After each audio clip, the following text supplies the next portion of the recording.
I see OSAP as a facilitator, as an organization which opens doors that would otherwise be closed. So you are mingling with Oxford undergraduates from several different countries and hundreds of different countries. You are eating together with them. You are perhaps, as Dr. Jones said, engaged in social activities with them. So this could be the college bar. This could be rowing and other sporting events. This could be Shakespearean plays on the roofs of some of the buildings in Oxford, performing Shakespeare overlooking the dreaming spires.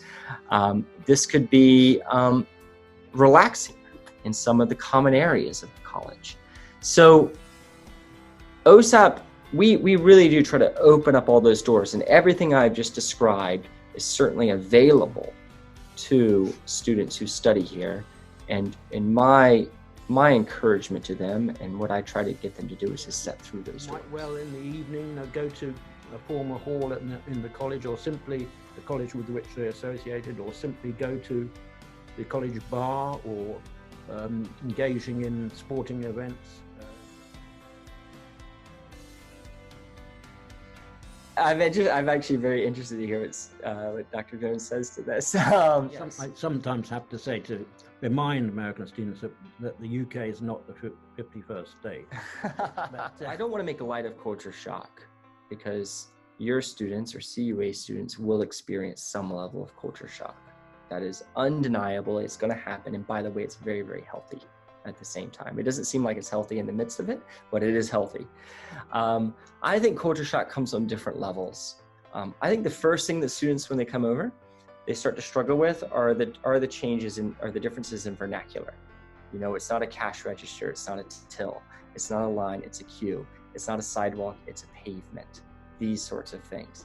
The next level below changes in language, vernacular, and the practicalities of life, if I put it that way, are things like, what is humor?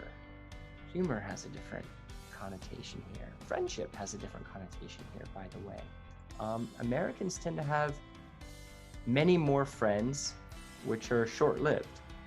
It's not uncommon for someone to have, 10 best friends, as we say, and then maybe 3 years from now have 10 new best friends. I have found that most British people, tell me if I'm stepping on your toes, Tutor, have fewer friends, but they're more loyal. Yes, an old English friend of mine